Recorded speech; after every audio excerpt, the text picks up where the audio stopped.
So we're doing the Love Life once again. God, 2023. 2023. We haven't done this. We didn't keep to our commitment.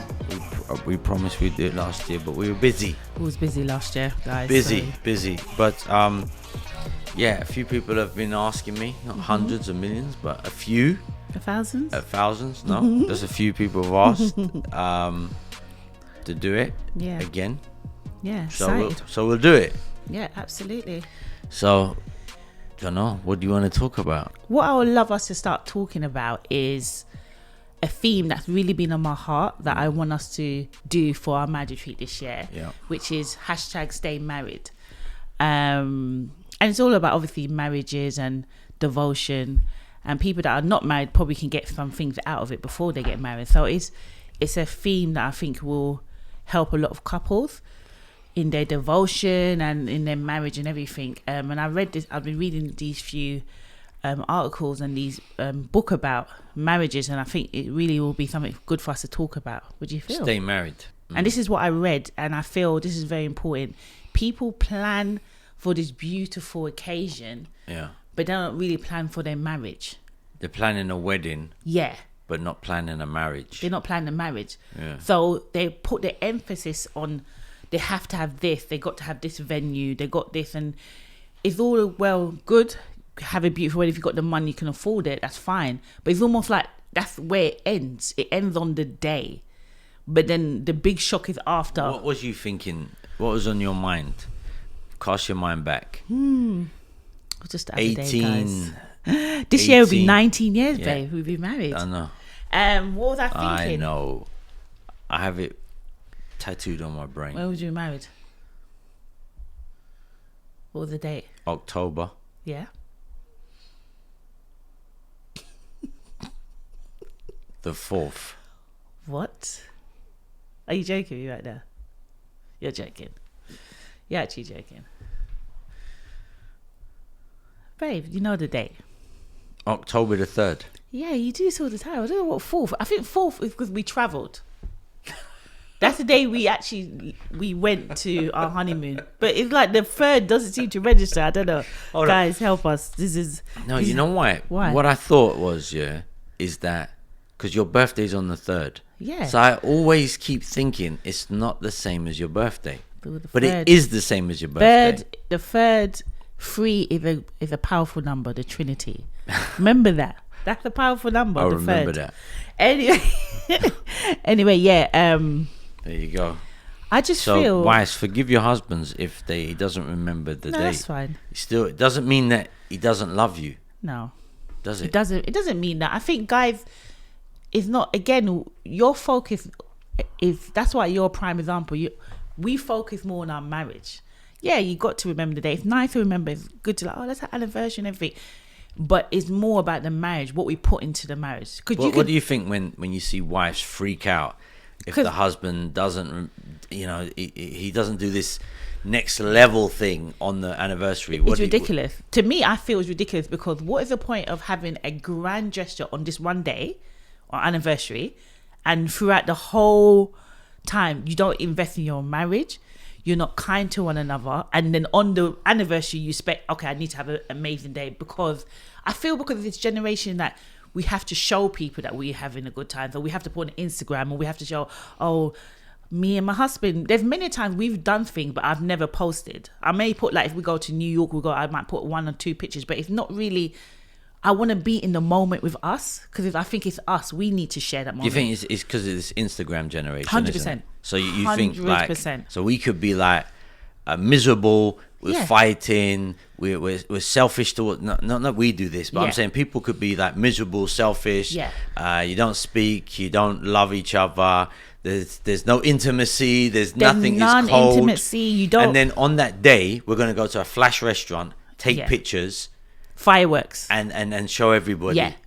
What do you think about that? I think that's outrageous. I don't know. Maybe I'm old school, because to me, you can be like that to me any day. It's beautiful to celebrate your anniversary, because to me it marks we are still committed to our vows that we said on that day. And I agree, we should celebrate it, but that shouldn't be the day that has to be the most specific day that you have to do the most, because throughout your marriage, you don't put into one another, you don't care for one another the way you should, or you don't invest in one another, you don't speak kind to one another. But on the anniversary, let's switch off the way we've been treating each other for the past couple of weeks, but let's do an amazing thing and then go. So that we can take a photo. So we could be walking down West End and showing people, or we could be walking down on the beach. Hi, sunset, and then camera come off and then don't talk to me. I don't cook for you. I don't look at, we don't say kind things to each other. It just, to me, I just find it pretentious. I guess. I don't know. I think some people. I think there is a generation, or it's not even just generation, because there are people that are not much younger than us that will still do these silly things. There's still people in their 40s that will do these things. And as well. Again, let me balance it. I'm not saying you shouldn't do it. Don't get me wrong. I'm not saying, oh, you shouldn't do it, because we celebrate, we'll go somewhere. But I'm saying it shouldn't be a big thing, because sometimes. What did we do last year? We went out for a nice meal, nice restaurant. Yeah. And then we went out for went to West End. We had walked around for a bit. Yeah, just nice. It was just cute. And then we had some nice ice cream at that place. Our favourite place in Covent Garden. I can't remember the name. Yeah, we went there. But it was really lovely, yeah. And so we had some nice... And then we went to the theatre in the evening. Yeah. So it was a good night. It was a good night. We don't have to do things. We can just... Because you're so busy and you're a pastor, and I get it. And this is God has called you to do this. So when we have that alone time, I just want to spend time with you. So if we go to the theatre, it's a bonus. If we go somewhere, it's a bonus. On the flip side, do you think that's a thing with women, that women, they like to spend time with their husband, but the husband feels that they've got to do... Then do you really want to spend time with your husband, or do you want the things? I guess that's a question. That's a question. That's a good question. She has to ask herself that is it that she enjoys spending time with the husband without anybody knowing? Yeah. Meaning, if you go to a nice restaurant, you go to the nicest restaurant, have the nicest food. Yeah. You could dress up, have the nicest clothes, the nicest makeup, but you can't put it on social media. Oh, people will break down. People will break down. They'll be like, nah. Somebody has to see this today. Somebody has to see me today. This doesn't exist. It didn't exist. It didn't happen. I didn't have a good time. Twilight Zone. I didn't have a good time. You know what I mean? But then if it a case that you want these things, but then if your husband don't do it, it's almost like you want the thing but not your husband. So if your husband don't do these things to you, or your wife don't do the thing, let's go to the husband. Maybe do you actually like spending time with? Maybe people have been taught though that is love in itself, and I do think considering somebody being, giving somebody something that they want, like there may be something you want that I don't really care about. Yeah. But consider it, because I consider you and I love you, then I'll do it. But like go Universal Studios. Yeah, going on all those rides. Oh my days! That I hated that. That was hell. Best time, guys. I'm telling you. Hell. I hated it. I wish I had pictures. We didn't take none of the pictures, but I had a great time. But I love you for that. You did it for me. Yes, indeed. So, what we're saying is then that that some people, maybe they feel that love is communicated like that. That's how we communicate. So if the person doesn't do that, it means they don't love me. Exactly. If they don't do all of this big fanfare for my life, I think things are more. Social media has changed the landscape of everything, where things are more out there, and I guess as weddings, everything. That's what I'm trying to say. Even people get engaged. Engaged is like a wedding. It's like a wedding. Because you're saying even people, they might not think about they think more about the wedding than their marriage. People are engagements now, like weddings. It's like if the guy don't come down the helicopter like James, someone like dives out in a parachute and like, would you marry me? Did I get engaged? Yeah. Like when I tell people our engagement is so funny. I find it the most hilarious engagement ever. But it was our intimate time, so no one was there. I went home and told my family after, but I just thought it was just so funny the way you did it. Was so you, like I've told people the story, we said it in our last one, how you engaged me, but it was just so nice. I didn't dash the ring in the Thames. Like, what kind of madness is this? Why you take me to a restaurant? You'd be alone now. I would be this pod. It wouldn't be real disciples, guys. You'd be doing this podcast by yourself. It'd be real women on the streets. I'm joking. No, real lonely women. Real lonely women on the street. No, I'll be like real woman of God, serving Jesus. Amen. Hallelujah. That's what I'll be. Just do the.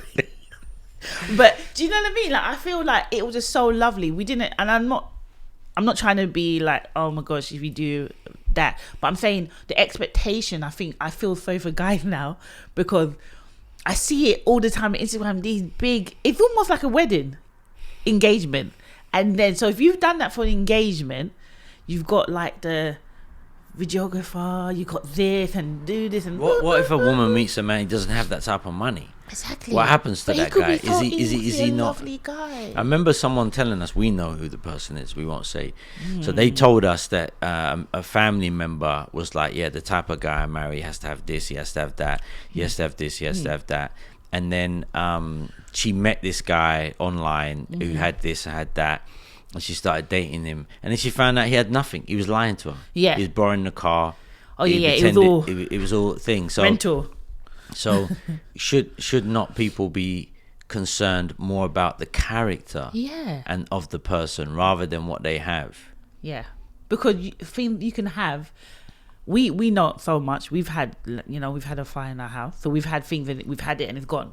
So you can have stuff, but if you don't have substance, then what's the point? So a lot of these women or guys as well, I'm not trying to put on women, you look at the person like, oh, they got this and they have this and they must be, I have to have this person, this is the kind of person I want, but they might not be the most nicest person. They don't treat people nice, they don't treat their family nice, they don't have a good character. The way they are, they're very rude, but they're not rude to me, but they're rude to everyone else. Not yet. Cool. They're not rude to me yet, but they rude. I see something about them, but I will like, because they've got what I think will make a good spouse, right? So those things could be distractions. Could be distraction, and then there could be a really good guy or really good lady, but you just look past them because they don't have what the world said you should have. They don't have the Mercedes, or they don't have the BMW, or they don't have that, or you know what I mean. They just. I had a BMW. You did have a BMW, but. So don't. No, but no, I'm saying on those the BMs. No, I'm not saying not to have it, but I'm saying somebody could just be he's starting his career or she's starting her career, and she just got oyster at the moment. She hasn't got a car. She doesn't want to have a car, or they don't want to have a car because they're trying to save up. They're trying to save for a house, or they're trying to do. They're starting their life, but because they haven't got what you want instantly, you won't give them a chance. And I think that's fair because you lose out on a lot of good people. Yeah, shallowness. Yeah, it's very shallow. It's a shallowness. I think that the danger again of a lot of people is the people that people follow for advice. This is another thing about social media that can be deceiving. Is a lot of people that follow people. You're following them now. So I could look at someone's Instagram now, or whatever the other platforms. I could look at it now and I could be like, oh, this person says, yeah, this is what I do in my marriage. I do this, I do that, I do this, I do that. One, you don't even know if they do that because you don't know them. You're not in their house. Two, okay, they're doing it now, but will they be married in 20 years? Will they be married in 30 years? Yeah. And so... And still in love with one another. Yeah, are they that? So...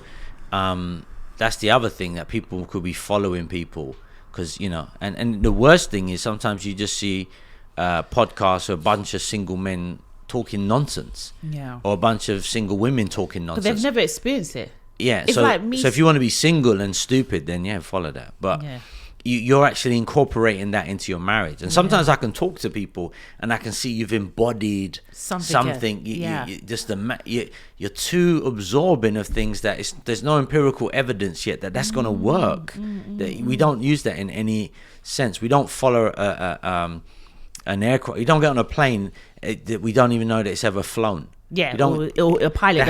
It has to be tested. Right. You know, this is the whole thing that people talk about. The medicines, they're like, oh, it's too quick, we don't know if this is going to work. The same thing is people giving people advice and people following different things.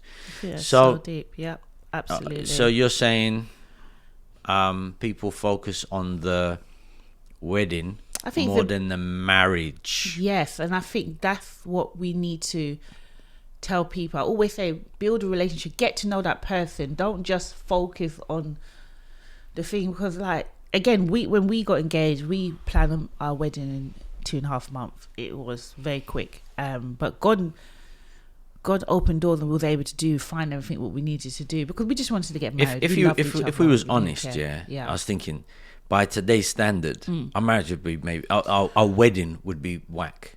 To me, because we had balloons. We had the McDonald's sign behind us. No, because it's like a birthday party. Yeah, but you know what? It was, because you had balloons. But now balloons are actually very much in. But if it wasn't because... we were ahead of our time. We was ahead of our time. But the thing is...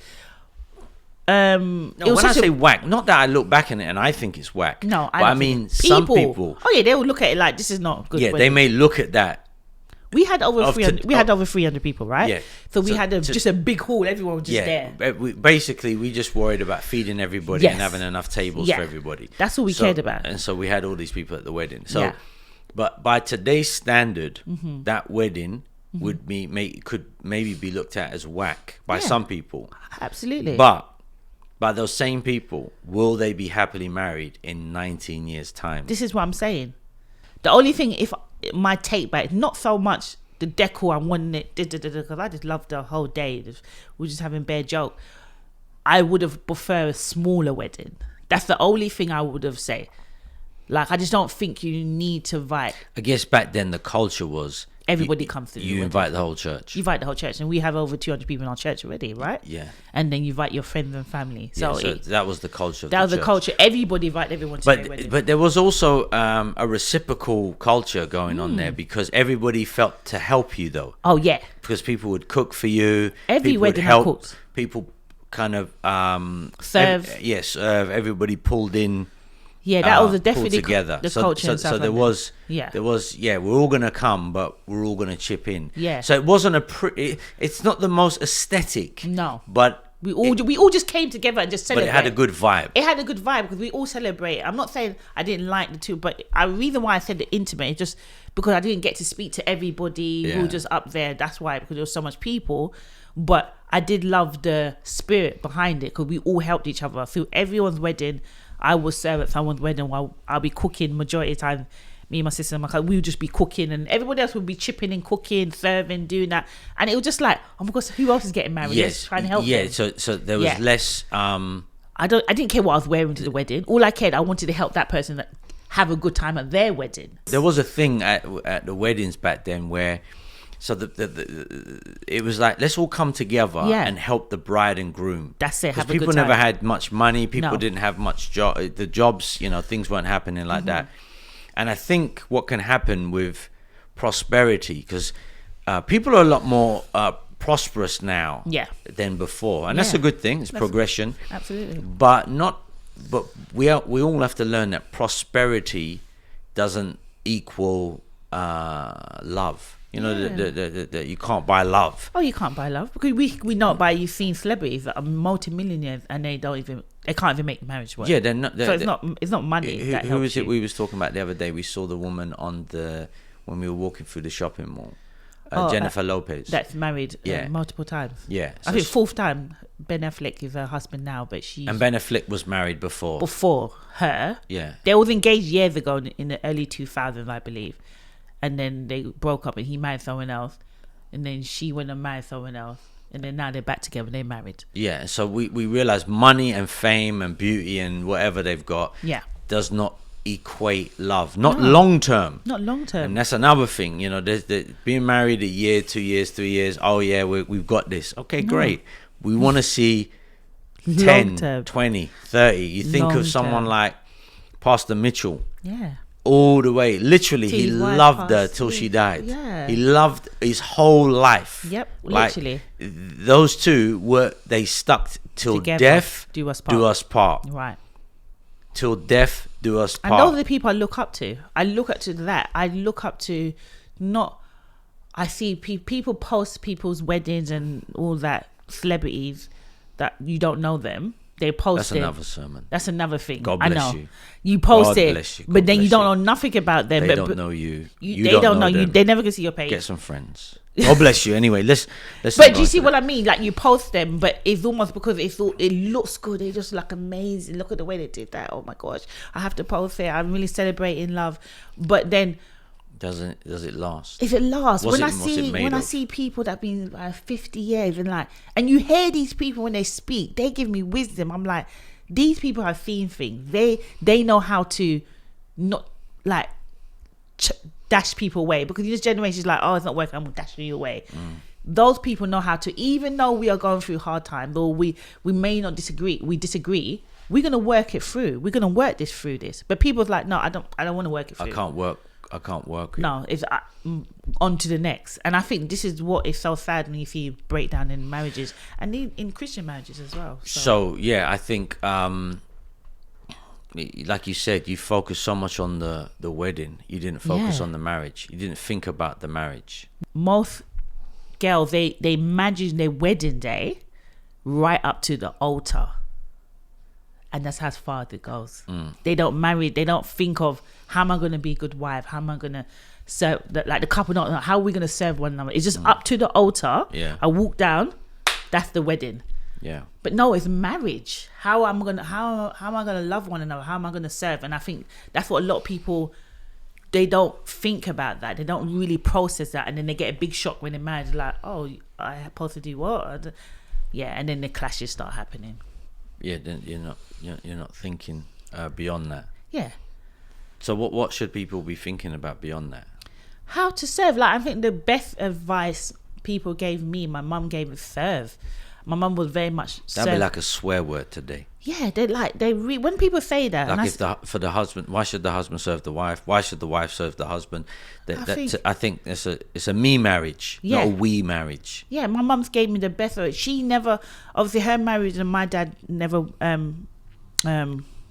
they broke up really years ago, but she gave me the best advice. But she knew in the heart what you doing to make a marriage work. Serve. People, what they think is love is aesthetics. They're overly thinking about the marriage, the aesthetics, the dress, the suit, the bridesmaid. And we're not saying don't have those things. Have them. Listen, if you've got the money, have them. Do all of those things. Don't break the bank for it. But don't neglect looking past that. Don't be so involved in,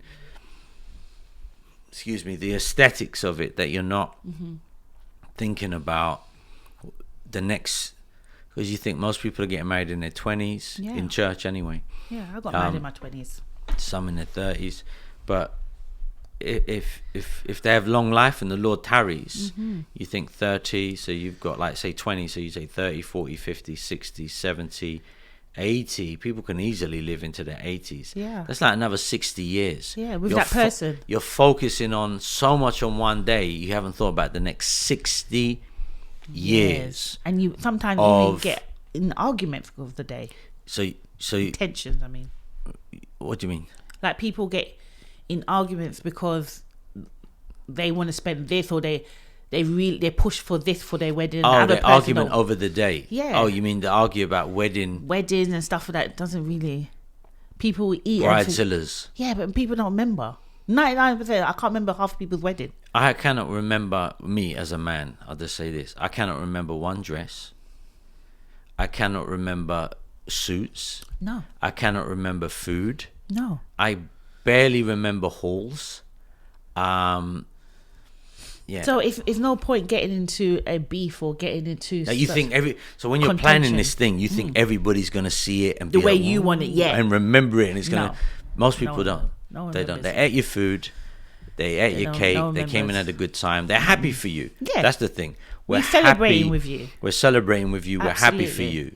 But put it in its perspective. Have a good time. Spend the money you got. You don't need to get into debt. And you don't have to seek to impress anybody. No. Have a good time. Get a photographer. Get a videographer. Have a nice dress. And just don't break the bank. I'd rather spend the money on a nice holiday, a honeymoon, or a home, something that I know is tangible that we will remember, that then try to put all my finance into the one day that no one remembers.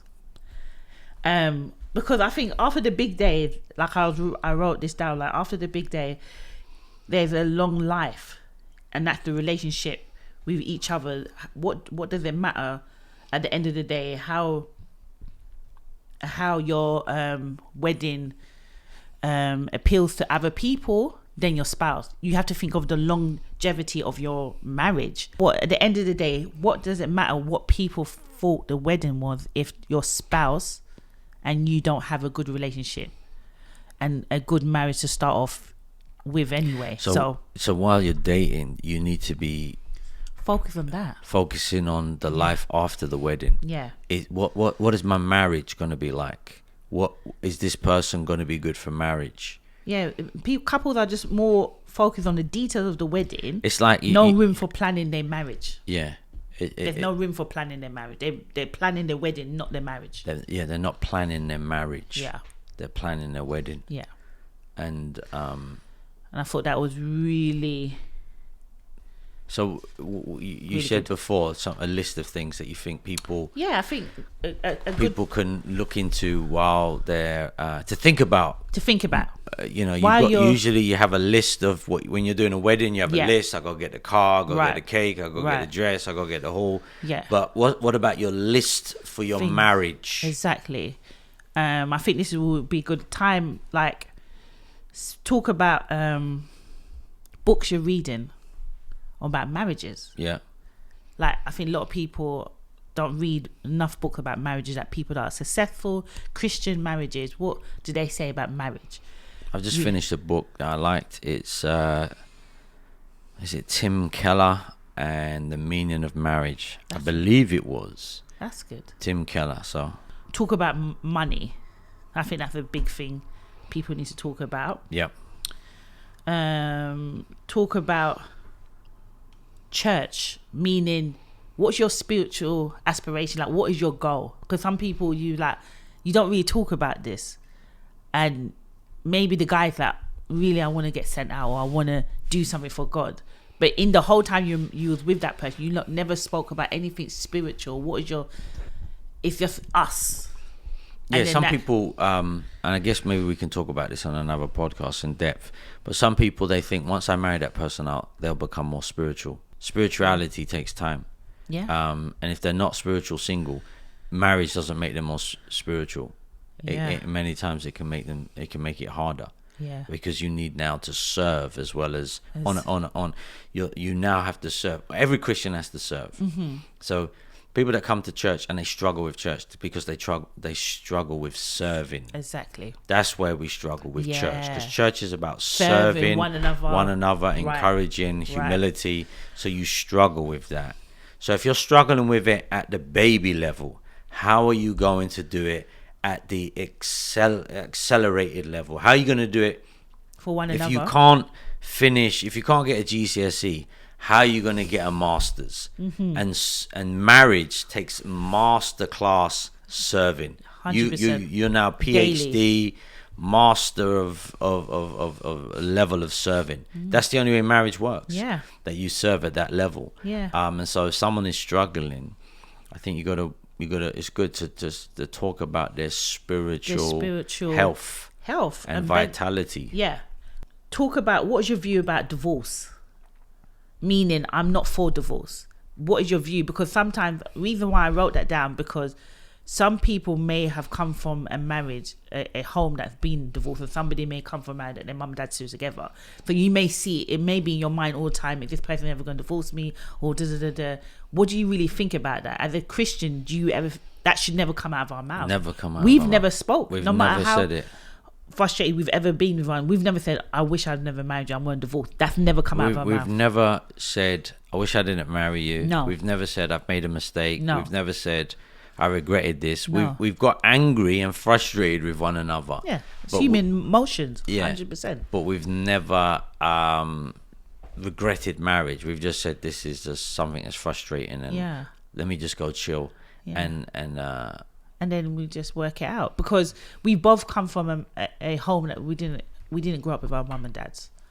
My mum and dad wasn't even married. They didn't even get married. Right. My mum and dad was married, Yeah. and he run off and did his own little thing. Yeah. So that could have really taught for ages, because again, I didn't go with my dad, but my dad did walk me down the aisle, because I got saved. I met my dad when I was 21, and that was a blessing, meeting him, because you always see there's something, a part of you missing, that you just want to know, why have I got this characteristic about me? When I met my dad, I could say, I could see a lot of things about my dad in me. We the same birthday, so for years I was like, my birthday, my dad's birthday, he never called, and that really hurt me for long. But I think what helped me healed when I gave my life to Jesus. So when he came into my life, I just looked at him as a sinner, like I just forgave him. I didn't hold it like you was never in my life, and I wanted him to be a part of my life. But I think some people, they've never learnt that thing of forgiveness, and if you had not exercised that muscle of forgiveness, then how would you bring that into marriage? Exactly. And I think that's a big thing. There are some people that haven't learned that. That's true. Forgiveness. Can that person forgive? Look at them now in dating. Look at the relationships they have with people. Are they unforgiving? Have they not forgiven their mother or their father?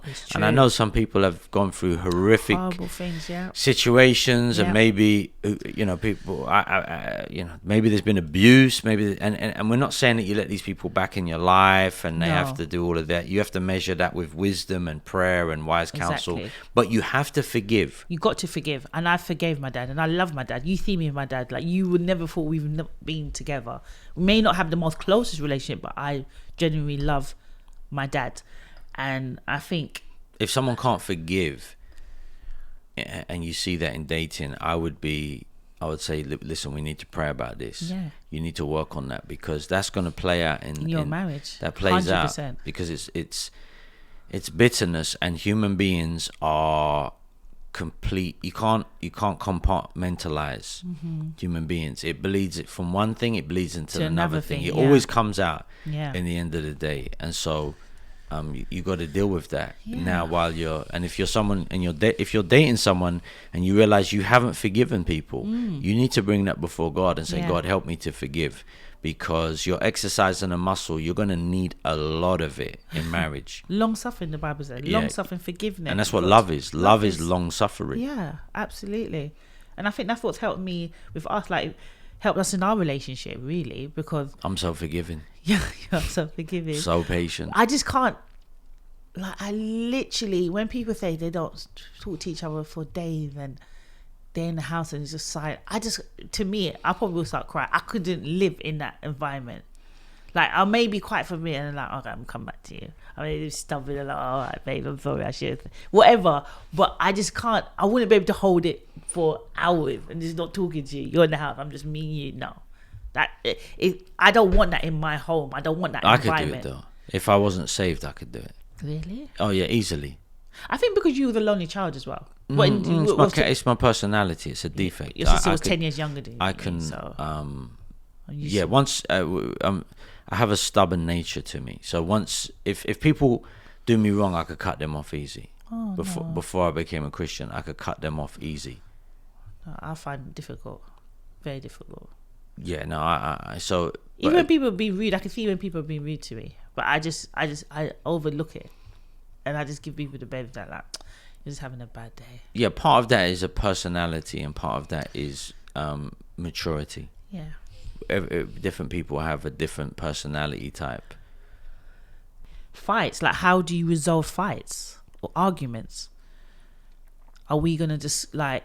And I think there was another advice I got when I got married. Somebody said, choose your moment. And I think that has been 100% me. And I was like that before, but it really spoke to me when somebody gave me that advice. Like, when to speak. Meaning, don't jump on it straight away, because you're in your emotion and you can't take back the words that you say. So just calm down, think about it, and don't say nothing at all right now. And I've learned to do that a lot. Even though I want to say something just mutes my mouth. I'm like, I'm not going to say it. I'm just going to just relax. Because what is the point? You may be saying something right, but the way you're saying anger, the person can't receive it, and it's very hurtful the way you're saying it. So, choose your moments, how to speak, how to argue, forgive one another. So basically what we're saying is that, plan your wedding. You can have a small wedding.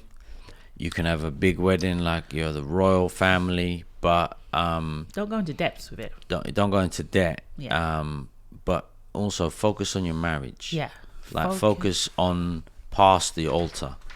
Let your vision be more than just the day. Yeah. And things might not even go right on the day, and then you're gonna think about the wedding. Think about marriage. Think about how can you serve that person for the next 60 years, 50, 60 years. Yeah. Can you forgive that person? Are you willing to apologize to that person for the next 50 years? Are you willing to look beyond the altar? Yeah. Are you willing to just not... You like that phrase, isn't it? I love that phrase because I feel it really resonated to me, because a lot of people it just stops on I do you kiss them, and that's it. That's all so it could be like you've arrived. Yeah, I've arrived. That's it. I've done it now. You can kiss the bride or whatever it says, and then you do that, and then they sit there, and it's like, we've arrived now. We've done it now. And now every moment after that, you haven't even thought about. No, I haven't thought how I'm going to love you, how I'm going to treat you. Nothing. Yeah, it's going to take a lot of humility. You need a lot of humility, and so I guess when people don't think about that, they get a culture shock when you step into something. They always say, and this is nothing to do with relationships, and we're not advocating violence, but in boxing they say the punch that you don't see coming hurts the most. Wow. And so imagine. If there's and we're not we're not advocating any physical. That was an analogy. No, Mike Tyson out here. Yeah, that was a metaphor. But yeah, life is gonna hit you, man. Yeah. There are things that are waiting for you in marriage that are gonna hit you. And if you haven't prepared for them, discussed them, prayed about them, I think they're going to hit you a lot harder than if you had looked past the altar. Past the altar. Past the altar. That needs to be a series, babe. Come on. Maybe. Get to it. Hey, it sounds like it could, you know what? Who knows, man? Marriage breakfast. Now you guys know where I'm getting all my my ideas, man. No, it's not true. So, all right. We hope that this was helpful, and we got some more things to discuss. And if there are things that you guys think we could talk about, then I guess you can put it in the comments, or those of you that know us, you can reach out to us, text us. Yeah, send us some questions, and then we can answer like we did last time. You can find us on Instagram. I don't know. Mine's Real Disciple. What's yours? Real Frances. Real Frances, yeah. I think Real Mrs. Lowe. Yeah, Real Mrs. Lowe. You forgot what it is. Mrs. Lowe. That's what you're saying. You know, when I'm not an Instagram person, or people know their stuff, I don't know my stuff. Yeah, so you can reach out to us, let us know, and then we can do more stuff like this. Amen. Peace. Bye, guys.